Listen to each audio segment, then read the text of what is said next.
Hello everybody! This week for Winona State Outdoor Pursuits, our focus is on cycling. Today we're looking at bicycles.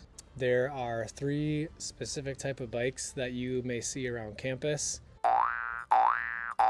And I made a video for you guys to kind of see some of the terminology and also just kind of become a little bit more familiar with the cycling culture. This is called a fixed gear ratio. These, a lot of people call deep V rims or deep valve. It's also double walled, which means that the construction of this part of the bike is very, very strong. A single walled rim. Can't really go anywhere on this bike because there are no pedals. This type of valve is called a Schrader valve. Both the fixed gear and the mountain bike here have something called a Presta valve. And then if you push on it, that's called priming the tube. The rear chain ring is fixed to this part, which is called the hub. So I have the hub, the spokes, and then the rim. Most bikes have what's called a free wheel, meaning you can coast on it. This bicycle, you cannot coast.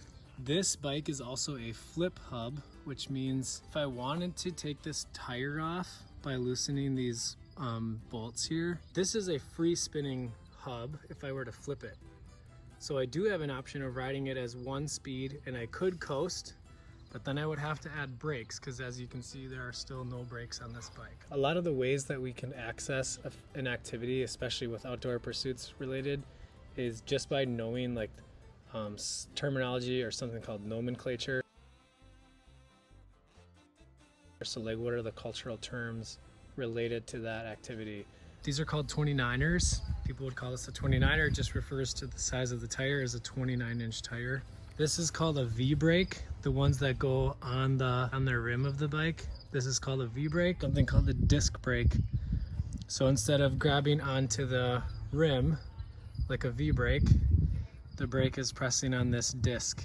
This is called a derailleur because it derails the chain to change gears. Then you would know that this is the rear derailleur. This derails the chain from different gears. You may have seen people who ride something called clip-in pedals.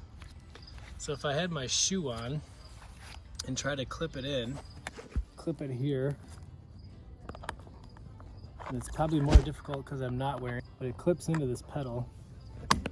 And if you're like, oh my gosh, I'm gonna crash or I'm coming to a stop, all the rider needs to do is turn their foot out, like away from the bike, and that little piece will rotate out of the pedal.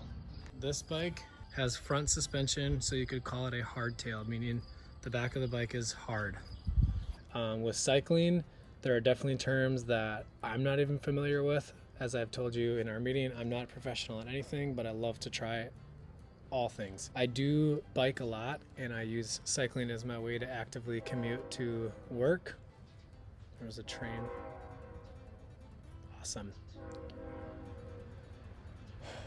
The idea is to kind of help you guys become more familiar with cycling parts.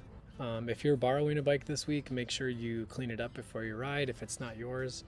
And it's also kind of clean it up before you give it back to whomever you borrowed it from. So yeah, that's the goal for our week.